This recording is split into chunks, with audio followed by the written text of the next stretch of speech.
Dave Palumbo with an RX Muscle news update. I want to just get right to it, but I received a text message and phone call from Dallas McCarver yesterday.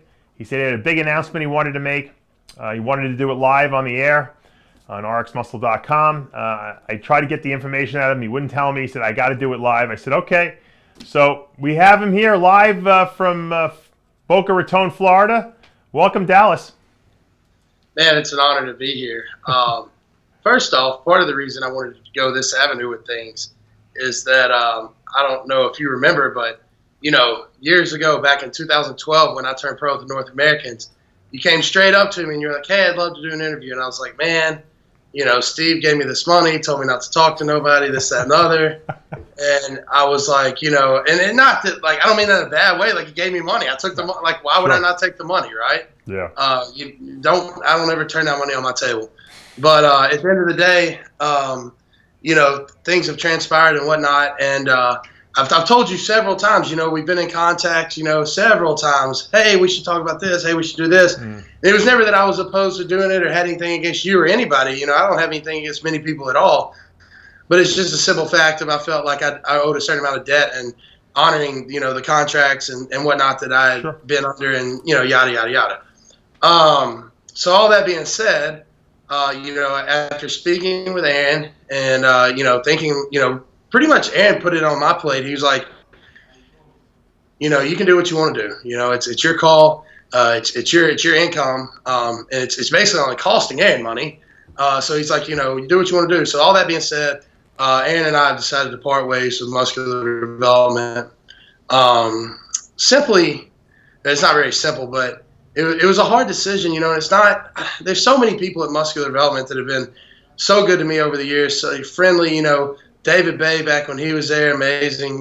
Great guy. Never had a problem out of David. Peter McGough, never had a problem out of Peter. I think the world of Peter. And part of the reason, we talked about doing this way back when all of the things went down with David, and all that came into the public eye. And I was concerned that maybe my association with Muscular Development was kind of hurting my image, because when you're an athlete that's getting paid and the people in the office aren't getting paid, you got people that are printing your images, people that are writing articles about you, people that are producing these films for you, people that are helping you in all sort of ways, but they're not getting paid. But they're like, I couldn't imagine being the guy that's like, putting me on a picture or putting me on an ad and being like, this cocksucker gets this much a month, and what the.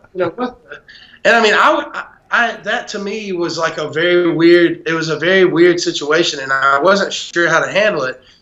And so, basically I decided the last thing I needed going into the show was being as how the other shit I was dealing with and whatnot was more stress. So I said, let's just ride it out. Let's see how it goes after the show, and let's go from there. Well, I'm not. Look, first off, I'm not here to talk shit about anybody, because I'm so sick of all this negativity surrounding everything. And I just want to let people know. But at the same hand, it's like, given everything that's gone down, like I just don't feel like I'm getting the support I'm giving. I'm giving these guys. I'm going out of my way to film, 3-4 videos a month for these guys, training videos, lifestyle videos. All this filming is like all the production for these films. We're producing them in house. We're filming them in house. That's all coming out of Aaron.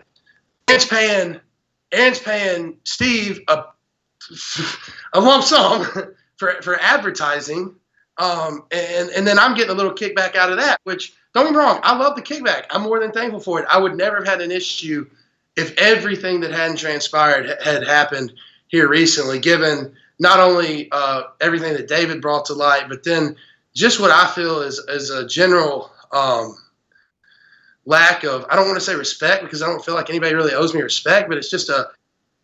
Stop you for a second, Dallas, because you absolutely are due respect. You're their only athlete. You were over at MD. There was no one left. You were the exclusive athlete over there. Obviously, you're a young guy. You're upcoming. People are excited about it. They want to see you on stage. You're over 300 pounds. Most of the contest prep, and we saw the pictures, and everyone was getting excited. And MD was certainly parlaying that into hits on their site. And then all of a sudden, we see Sean Ray come out with this, and you don't have to talk about it if you don't want to, but Sean Ray was bad-mouthing you, essentially from the video, starting with the video that you did for Jim Mannion posing when you were sick and he didn't even know it because he wouldn't call you up, down to bad-mouthing Chad for trying to kill you at the Australian Grand Prix, not even realizing that you had a respiratory infection for 3 weeks. So, and that's Team MD. Sean is Team MD. So, yeah, you were disrespected, and you don't deserve to be disrespected. Well, the way I see it is from a common sense perspective, right? Is you got two faces of this company, right? Basically, you got Sean, who's the one. First off, I want to leave Peter McGuff out of this. I have nothing good things to say about Peter McGuff, but who's normally the one behind the camera, right? And we're talking me. Well, clearly we're not aligning. You know what I'm saying? So not only is it not good for me, it's not good for the company. It's just, maybe it is good for the company because, honestly, what I've come to realize in the last few weeks is that people want any kind of hype they can get. And what sickens me is, all these people could have been reporting or whatever the hell you want to call it. You could have been talking about Cedric and the amazing physique he brought to the stage. You could have been talking about Brandon, and God, what an improvement and an amazing transformation Brandon made. You could have been talking about, countless other athletes that have improved, but yet all the attention seems to want to be around a negative attention around me. That's fine. I can take it. Publicity is publicity, and I'll be honest. One thing I've learned, I've got the best fans in the world. The things I've read are just comical, man. I don't even know, But yeah, it's just no alignment there. There's no teamwork. There's no continuity. I don't feel like we were working towards building anything or growing anything. It was just working towards growing one individual's hype around one individual. And even me, the negative attention around me, whatever, it's this, that, and the other, but I didn't feel like there was really anything positive going for me there. And if it's just a negative burden to me, I don't need it, man. What, Dallas, let me ask you a question. I think a lot of people are probably wondering, what made you decide to break the story here on RXMuscle.com? To you. As many times as you've asked me to interview and as many times as you've contacted me and asked me to do various things, and you've never been, one thing about you, Dave, is have I read some things or maybe seen some things your critiques and opinions and your thoughts regarding not only myself, but other bodybuilders that maybe I didn't agree with, or maybe I was like, ooh, that hurt, yeah. But on the other hand, I never feel like you took a personal attack on anyone. I feel like when you make it personal, which has clearly happened, on my end and the other end, I'm not saying I haven't said some things that I shouldn't have said. I'm not saying that I haven't fired back. But let's be real. I took a lot for a long time. You know what I'm saying? Before I said a word. So I just feel like the job you guys do here at RX is true. Whether it be positive, negative, whatever, it's true reporting. Like you said when I watched the video, you kind of recapping the Arnold thing. You were like, Dallas was a freaking idiot. He was stupid for not getting on antibiotics. Yeah, I can't argue that. Given what happened, God bless. I wish somebody would have been like, hey, jackass, take some amoxicillin, penicillin, fucking something. I would have given it. Christian Duke, listen carefully, Christian Duke. Dallas agrees with me. All right, I just had to throw that in for a jab. Let's talk about something more positive. So you're no longer exclusive with MD. You're pretty much a free agent, which is good. I think it's better for you anyway. 25, you should be able to interview and talk to whoever you want. There shouldn't be restrictions on you. You're a marketing machine now, and I think you should be able to market yourself all over. Hey, these Hollywood movie stars, they go on The Tonight Show, they go on this show, that show, this interview show, because it's good for their image to be seen by multiple media websites or media outlets. Yeah, look, let's be honest. Like in this day and age, the days of the business, it's kind of done, you know. And also not only that, the industry is just different, you know. And there's so many more avenues to not only promote myself, but encourage people, promote positivity, give information that people need and want, you know, things like that. There's so many more avenues to do that now. And it's like if you're committed to this one avenue of marketing and pushing yourself and expressing yourself, but you can't even express yourself, or you can't even, you know, really help. It's not helping you because you're just getting shit on. You know? So it's Dallas, so yeah, I mean, it's a different world now, and you know, while there is Dallas, let me stop you for a minute because I think you're cutting out on me. Hopefully you can hear me. Talk to me a little bit about Redcon One and Aaron Singerman, because, you know, obviously I have a long history with Aaron. You know, we worked together for many years over at RXMuscle, and we did radio shows together. Aaron has this new company now, Redcon One. He contacts you and says, "Hey, I want to make you our #1 guy." Aside from the money, because I mean, I'm sure a lot of companies offered you money. Why did you decide to go with Aaron, and what does he bring to the table for you that makes it feel like it's a good fit? You know, it's actually funny because it couldn't have happened at a more timing, like better time. Is I was a little unhappy with the way I was being treated in my previous situation. I was in a very corporate situation. You know, say I needed an approval for a plane ticket or whatever. Email this person, they email this person, that emails this person, that emails this person. You can't get away on the phone. And then 3 weeks later, the event's passed, and I end up paying for my ticket out of pocket or something like that. You know what I'm saying? So I had been kind of putting the word out quietly that I was looking to go places. And I contacted Aaron first and foremost because I'd only met Aaron a handful of times. But I was like, you know, this guy is a pretty successful guy. And I respect the fact that he wasn't always that way. But he's very just down to earth. You know, we seem to get along well. And once he ran by the idea of the company and how we were going to do things, he's like, it's not going to be about marketing products. It's going to be about marketing, you know, information. And while we're a company, we do have products to sell. That's what we do. That's how we really make money. But, you know, there was so many more thoughts he had that I just thought were amazing.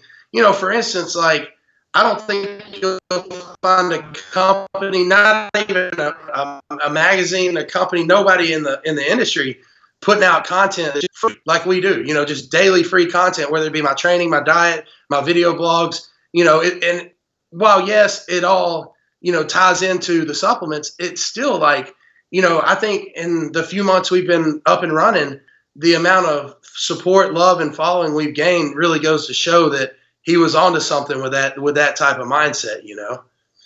I believe that people seek information, and that's what we are here. We're an information hub essentially at RXMuscle, and I think it's a good strategic move on Aaron's part with Redcon and using you, because you know a lot of athletes out there don't want to work. They want to sit back. They want to watch TV, play video games, and they want to just go to the gym and eat and sleep. And you happen to be a unique athlete in the sense that you don't mind going places and doing things and doing what's required of you, I think. And that's probably why you're going to be a success long after you probably stop competing.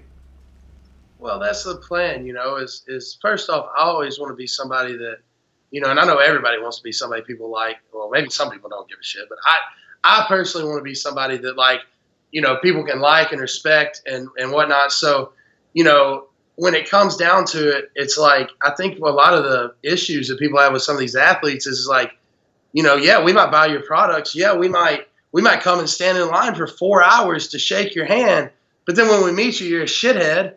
And, you know, we buy your products and you give us nothing. Like you can't even, like, you know, we get to see you on a video once a blue moon. You don't reply to our this, that, and the other.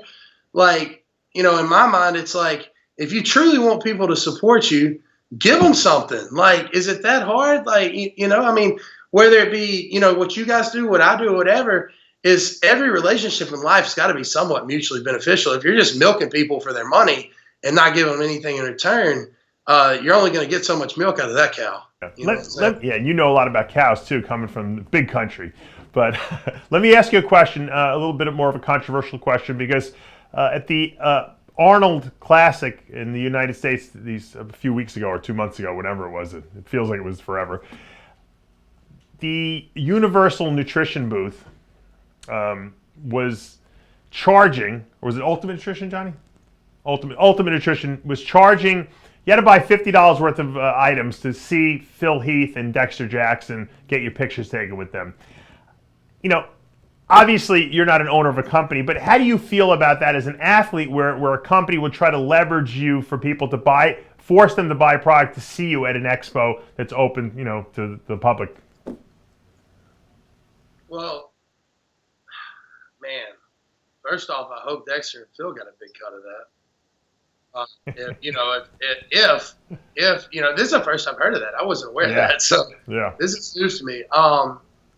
Man, my issue with that is the people have already bought their tickets to be there. What's the ticket for the expo? $75, $50, some shit like that? I don't know if it's that much, but yeah, you're right. For the weekend, it's an expense.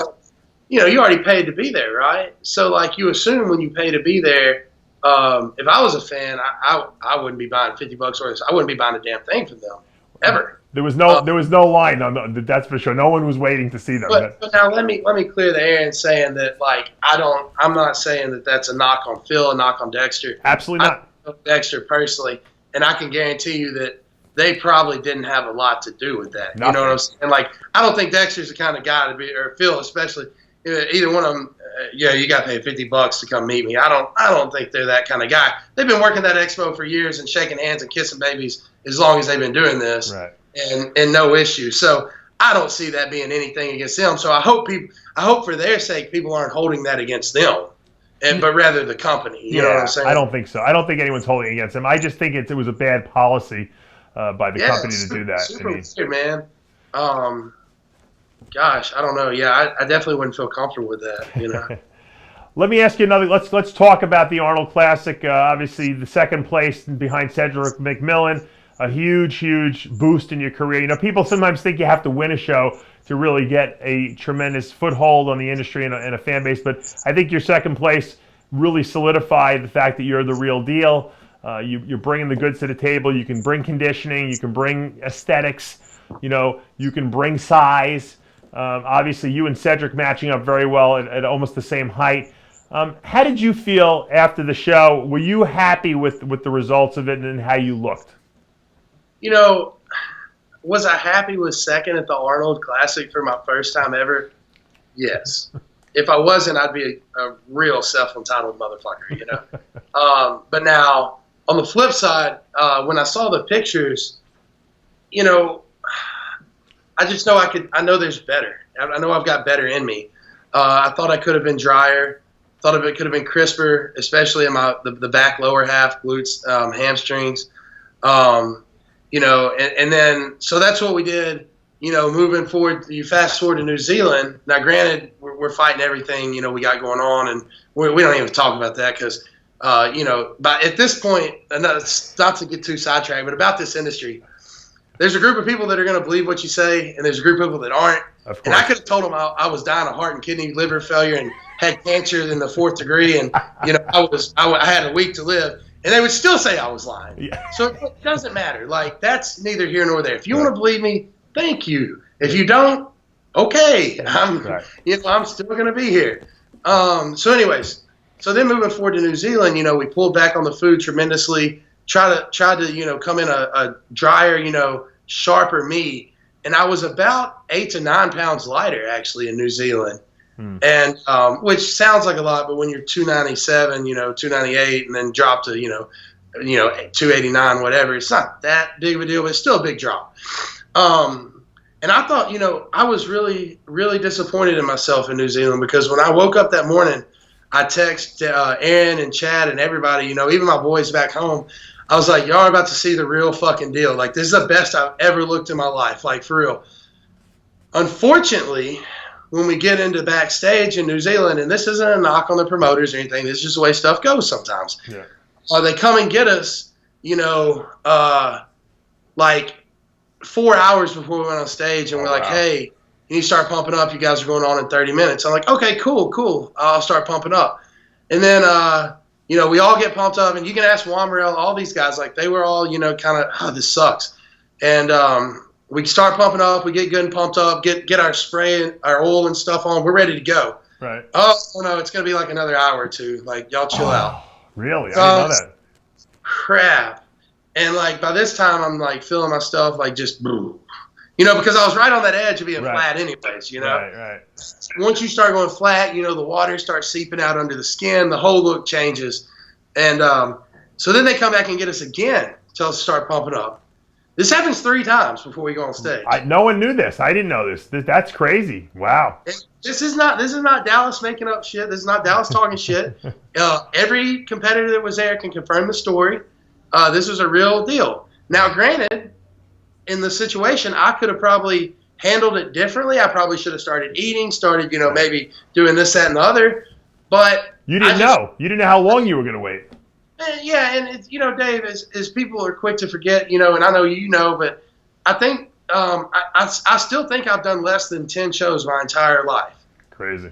So the first time I did the Olympia, it was only my 5th show ever. Wow. So it's like I'm still learning this as I go, It's not like I've been doing this 20 years. So when situations like this come up, I have a hard time knowing what to do. And unfortunately, when I was in New Zealand and Australia, I couldn't talk to Chad unless I had Wi-Fi because for whatever reason, we couldn't communicate, not even on text Messenger. Like we had to communicate on Facebook. So it was just a big, I don't know what to do. I'm freaking out. And then so I think I significantly faded. So I feel like the package that I hit the stage in New Zealand and the package that I woke up with was pretty different. That being said, Brandon was on. Brandon had to go through the same thing I had to go through. He didn't go to shit. He obviously held it together just fine. Right. So I've got no excuses, but that's just the truth of the story. It's like I felt like I had really nailed it for New Zealand, and then with the pictures I saw on stage, and once I got on stage, when you're posing, you feel like you got nothing in the tank. Right. You just know. So they got to let the pros go on first. It's not fair to them. I agree. I just prefer the format where it's like, even if it's a pro-am show, hey, you guys are going on at 7 p.m. Come rain, sleet, or shine. Right. You better have your ass lined up at 7 p.m. That's all I need. Right. And I understand. I think there was some miscommunication between a lot of people, and it's nobody's fault. It's just sometimes things happen, and obviously other competitors, Brandon particularly, and some of the other competitors may have dealt with it and known what to do more than I did. So it's, again, just one of them things. You live and learn, man. Yeah, well, Brandon had the camel crew there, so, you didn't have Chad with you, so he probably had a little more expertise. I told Aaron and them both, I said, if, Chad be coaching me, we ain't going nowhere without, I ain't dealing with that shit again. Having to do progress pictures on Skype and stuff, that's out of the question. Yeah, no, it's more difficult when your coach is not there for certain. Let me ask you this question. Obviously, the week after New Zealand, you go to Australia for the Australia Arnold. Obviously, at this point, you want revenge on Brandon Curry. You want to beat him. You're not feeling well. The bronchitis or whatever you had, respiratory system thing going on, got worse.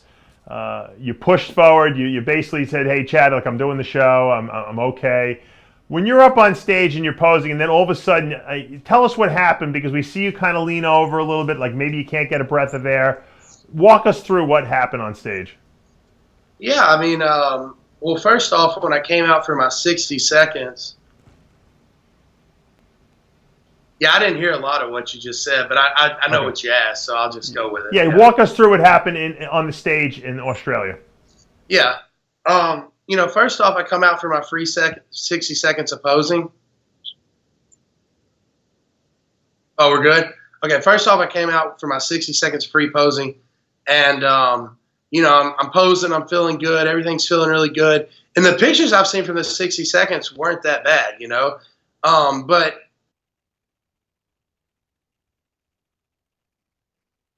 did we lose him? I think we lost Dallas there. Let me Dallas is walking us through what happened at the Arnold Australia when he had his problem, and we want to find out exactly what it was. Obviously, Guy Cisternino told us it was respiratory related. There might have been some electrolyte issues as well.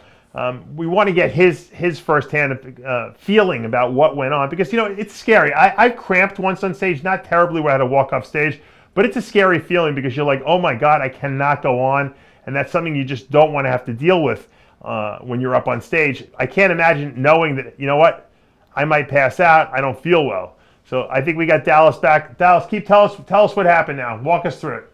Yeah, so go out for the 60 seconds, having a hard time catching my breath afterwards. Then I come backstage, I tell the medic, I say, hey man, I need the oxygen. Well, they didn't have it hooked up. So he goes to hooking it up for me, very kindly, hurrying, hooking it up for me. By the time he gets it hooked up, I have to go back for the first round of comparisons. So I go back for the first round of comparisons, and by the time I come off then, I'm like, all right, man, seriously, like something's wrong. I need that oxygen. He gets what it feels like to you. Like, are you having trouble getting air down your lungs?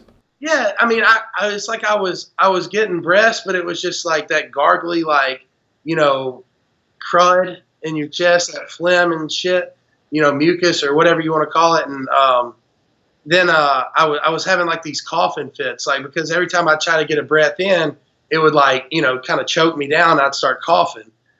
And so he gives me the oxygen, and I get a few good hits, and then they this is why they're doing the second round of comparisons, and then they call me back out for the first call out. But I knew walking out for the first call out, like I'm in trouble. You know what I'm saying? Like looking back on it, I should have just sat down backstage and been like, hey, I can't. I'm sorry, I can't. But that's not in our DNA as bodybuilders to stop. Yeah, if I would have done that, I never would have lived with myself. I would have much rather things played out this way. So I go back out on stage, and we're going through the poses. And I'll be honest, like, as soon as the first. Lost him again. Oh, yeah. All right, let's. So he's about to go through what happened when they do this first call out. They're going to go through the poses. I think they go through the front double bicep, and then we see Dallas start to have some issues. That's when the guy runs out from backstage, Big Al, and then I know Guy Cisternino ran over there. So we're going to get Dallas back on the line here, having some connection issues here, but we're talking to Dallas McCarver. Go ahead, Dallas. So you go through the first pose. Yeah, so the first few poses I was good. Obviously really struggling to breathe, but there wasn't anything that I thought was, bad happening other than just being sick and having a hard time breathing. I turned around to the back, rear double bicep, really was very, very hard. And then the rear lat spread, I remember kind of just, and I lost my footing. You can see on the video, I shuffle my feet. Uh-huh. I get it back, I'm telling myself, I'm like, dude, get your shit together, for real. You're going to embarrass yourself up here if you don't get it together. Right. So then it's side tricep, and I reach for my side tricep. And when I'm reaching for my side tricep, I'm just, panting like a dog. And I knew right then I waited for Al, and Al comes at me, and I see Al, and I just, hug him. And, and they took great care of me, man. Thank God for the people backstage. Thank God for Guy. Jeremy Buendia was also somebody that came running backstage and, ushered me whatever I needed. These guys, Guy's in the middle of competing in a show, and he's cleaning my vomit off of me. You know what I'm saying? What an amazing guy, But let me ask you this question. Obviously, it's over now, but looking back when you're going through this, are you nervous? Are you maybe I'm going to die or something like that? Maybe I did something really screwed up to myself here. Because I'm a nutcase. I'd be thinking oh boy, what did I do to myself now? Because when you feel like you're going to pass out, you feel like the lights are being turned out on you. That's not a good feeling to have. Well, I grew up with a lot of respiratory problems anyways. I've always had this nasty, hacky cough that's just really loud, and I've been real susceptible to bronchitis, upper respiratory infections. So it's not like and I played athletics all my life. I was a football player, played football in college. I played a full football game with damn near walking pneumonia. They told me not to even go out. Right.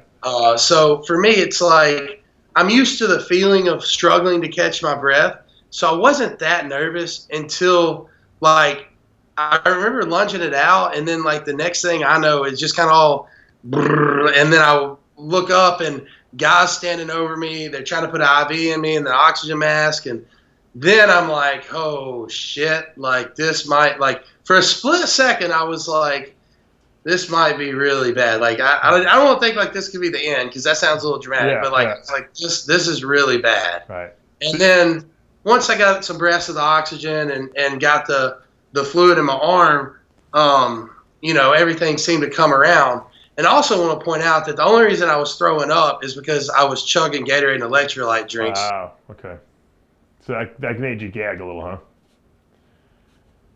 So I think we lost him again. When you're drinking a lot of fluids and you're really dehydrated and you can't breathe, it definitely can stimulate the gag reflex, and I'm sure probably that's what happened. I don't think it was an electrolyte depletion. I think it was the fact that he was, what they do is backstage when you pass out, they just make you drink stuff, and you're laying down. It's not a comfortable position. Probably shouldn't be doing that, but you want to see the guy come to, and I guess for whatever reason Dallas wasn't getting enough oxygen in him.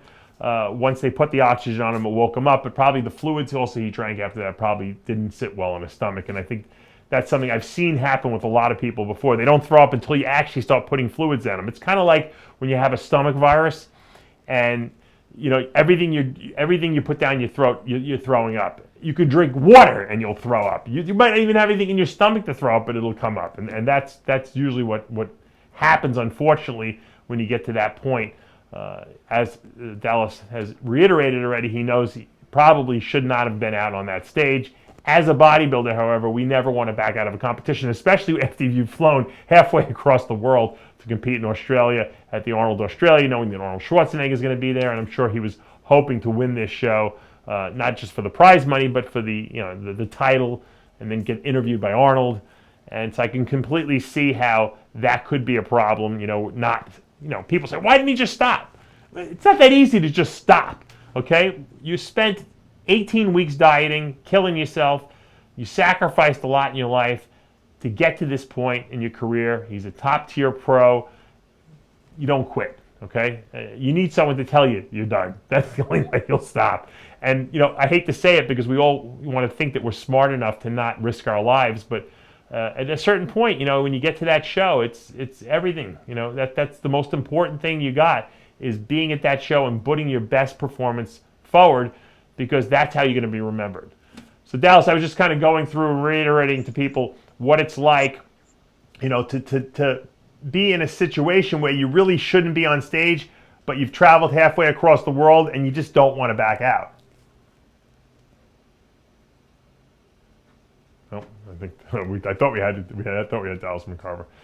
Anyway, so to reiterate, anyone who's tuning in late, Dallas came on RXMuscle.com for this exclusive interview to talk about what happened and why he decided to leave Muscular Development, his exclusive contract over there.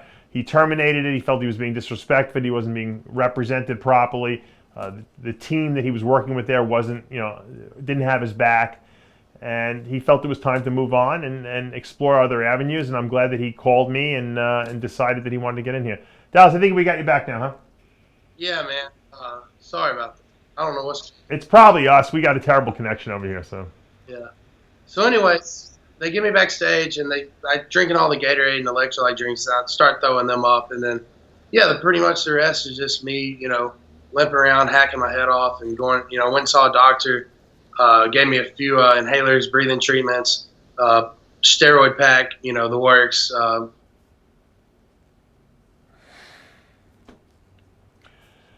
We lost him again. All right, well, pretty much Dallas is going through what happened backstage after he got off the stage. He obviously saw a doctor locally who gave him, some inhalers and some steroid packs to help reduce that inflammation around his lungs. He obviously sounds pretty good now, so I'm sure he's been on antibiotics for a number of weeks since the show, and he's recovering from this thing. It's very important for people to realize when you have a bronchial type infection, okay, where you're coughing and you can hear that deep cough with that phlegmy, mucusy, that's the first stages of pneumonia. Okay, pneumonia kills people. It's the number one killer in old people, okay, who are over the age of a certain, I think over 70 or something like that. So you got to be careful of that. And if you get that type of coughing or hacking, okay, for a prolonged period of time, you got to go to the doctor and get antibiotics. There's nothing wrong with taking antibiotics, okay? First of all, most of the penicillin-based antibiotics that they give for respiratory infections have no effect on muscle. They have no effect on your physique, on fluid retention. So that's not going to be something that you should worry about. And I think a lot of people think, well, I can't take antibiotics, so I got to compete. Well, no, you're not going to be able to compete if you don't take the antibiotics, okay? So that's what I was talking about on the rant that I had done a couple weeks ago. And I'm glad that Dallas obviously saw the wisdom in what I was saying. Now he knows if it ever happened again, I'm sure he will go right on antibiotics. And that's for any of you guys out there. If you have an infection, whether it be from a site injection or you have an infection due to a sickness, go to the doctor and get on antibiotics, okay? Because it's gonna reduce the amount of time you have it. You're gonna be able to then compete and do what you need to do in the gym. All right, Dallas, hopefully we won't lose you this time. I was just telling you, you went to the doctor locally, they gave you some inhalers and some steroid packs, and then you flew home, I assume? No, I went to the doctor actually once I got home. I went straight from the airplane to the ER once I landed here in Boca. Would they put you on some antibiotics? Yeah, it's like everything you just said. That all happened here in Boca once I got home. I should have went over there, but again, just trying to make it home. And by the time I got off the flight here, I was in pretty bad shape. Like I was having trouble just walking to the airport and stuff. So It was time to go. yeah, I know. So I see. Now you sound a lot better now. Obviously, I'm sure you've been on the antibiotics for a while. You seem to be recovering well. What's the next step for Dallas McCarver now? I'm assuming that you're going to shut it down to the Olympia, or will you even be in the Olympia?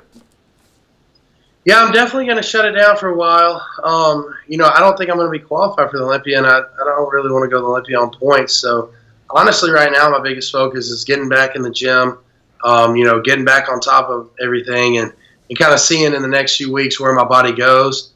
And then from there, we'll make a decision about maybe a qualifying show for the Olympia and possibly the Olympia. I hate to sit it out.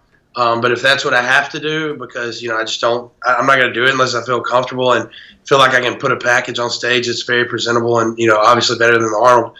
If I can't do that, then obviously I'm going to put all my efforts into winning the Arnold next year. Right.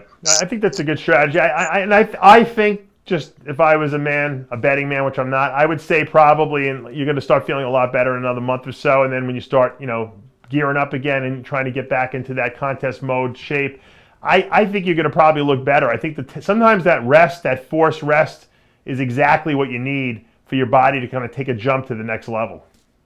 I definitely needed some rest. I mean, you see how I train and how I push myself. So I definitely beat myself up pretty good and just need, breath of fresh air is what I needed, and literally. And that's what I'm getting. So I think moving forward, we're going to be in a much better spot for sure. Now, you are one of the strongest lifting IFBB pros. Probably you and Akeem Williams lift more weight than anyone I've ever seen. You guys are lifting heavier weights than Ronnie Coleman in some respects. Do you ever have people come up to you and say, "Oh, you shouldn't be lifting that heavy"? Because you obviously got the Charles Glass method where they kind of do all these different angles out at Gold's Venice on machines, and then you kind of got the old East Coast mentality, hardcore free weight movements, push to death, basically. Yeah, Did we lose him again? Johnny, try to get him back.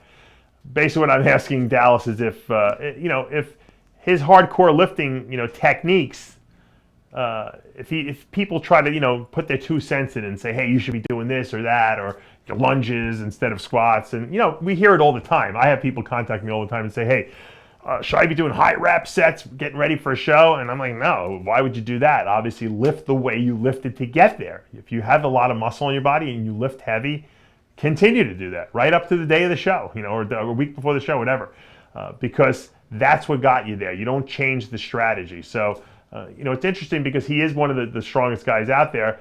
If he'll continue to do that moving forward into the future. Obviously, Ronnie Coleman did it his whole career, and look how it served him. He got 8 Olympia wins under his belt. Akeem Williams has made ridiculous progress over the last 5 years, training the way he does, squatting routinely 7-8 plates on each side, deadlifting 800 pounds on a routine basis. Dallas has that same work ethic in the gym. Dallas, I think we got you back here. Talk to us a little bit about your training. All right. I'm blaming Johnny for this, even though I know it's not Johnny's fault. We have a terrible internet connection. We will be back in the new RXMuscle studios come next week. Hopefully, we'll be filming from there that week, leading up to the FIBO Pro Show, or I should say FIBO Expo. There is no Pro Show there. Johnny and I will be out in Cologne, Germany, covering that. And then we'll be back in the whole month of April. We'll be in the new studio, and hopefully you guys will get hopefully we have a better internet connection there than we do here. And all is good. All right, I got Dallas back. Dallas, talk to us about your training. Yeah, man. And I like to train heavy. I like to have fun when I train. And to me, training heavy is fun. And I think if you're going to do it, you got to have fun doing it. So it's just it's the way it is. Yeah. Well, I have a promoter in Texas. He owns a gym, my friend Kyle, and he wants to have a Bros versus Pros, and he wants to have you and Akeem Williams lift against each other at that Bros versus Pros. Would you be up for that? Sounds like a good way to get hurt. No crazy weights, reps. Maybe we'll do for reps or something. Yeah, I'd be in for reps, but not. Yeah. If you put me and Akeem in a room and hey, squat and deadlift as much as you can. Either we're gonna break a bar or something's gonna give. That's scary to even think about. Yeah, no, we're gonna do reps. We're gonna do what do we do? 315 for reps for deadlifts, and maybe we'll do a squat one. 315 for reps. We do 5 or 6 plates for reps on deadlift and 4 or 5 plates. That's good. I'm sure Akeem will be up for it. We'll definitely make it happen, because that'll be the most exciting. That'll be the true world's strongest bodybuilder title, because no one does that stuff. It'd be fun, yeah. I'd be down for that. All right, well, talk to us one more, before I let you go, because I don't want to lose you again. Talk to us where you're going to be making appearances over the next couple months, so people maybe who are in the area or in the United States or overseas, I don't know where you're going to be going, can come see you. Yeah, I'll be everywhere, man. Unfortunately, I have had to cancel a few guest posings due to the time out of the gym. Right. But now, I've got a gym show in Pittsburgh. That's an honor to just. We lost him again. He was just telling us how he was going to do the Jim Manion show. For those of you who don't know what Jim Manion show is all about, the NPC IFBB Pittsburgh Championships, it always takes place that first weekend in May. Jim Manion gets a panel of people to guest pose out there. It's like the Olympia lineup, basically. Obviously, not everyone's in shape, because it's still quite a few months out from the Olympia. But you're going to get Phil Heath there. You're going to get Sean Roden there. You're going to get obviously Dallas there. You'll get hopefully Cedric there. You get all the top names in bodybuilding. It's a super exciting type of thing to watch. Now, I was telling everyone about the Jim Manion show that you'll be guest posing at with all the other Olympians. Yeah. And then also, as far as guest posings, a lot of them are still up in the air because of the way I look, and I don't want to ever put anything on a promoter stage that's not worthy of their money. It's just disrespectful. Right. But just due to being sick and stuff. But, you're Brad, we talked about Brad and his show. Craig, Emerald Cup, 35th anniversary. You'll be out there doing a seminar. Yep. Doing a seminar there. Several other things here and there. I'll be posting it all on social media. Still, a lot of it's in the works because – some of these promoters, if I can't pose, I'm not really worth anything to them, which is understandable. Right. So being sick's really set me back a little bit on the appearances. But I'll get a definite schedule. I'm sure I'll be in contact with you guys moving forward. And hopefully we'll do this more often. Absolutely. Any discount codes for the RX Muscle viewers for Redcon? Yeah, promo code Dallas10, 10% off everything. Can't beat that. We love discounts. All right, Dallas, thanks for coming, calling in, and giving us that special announcement here exclusively at RXMuscle.com. It means a lot to us, and we support you, and we want to see you have a very bright future ahead of you. Continue to keep us updated, and give my best to Aaron. Absolutely, I will. It's an honor and a pleasure, guys. Thank you very much. All right, and that'll take us to the end of this episode of RX Muscle News Update. I'm Dave Palumbo. We'll see you next time.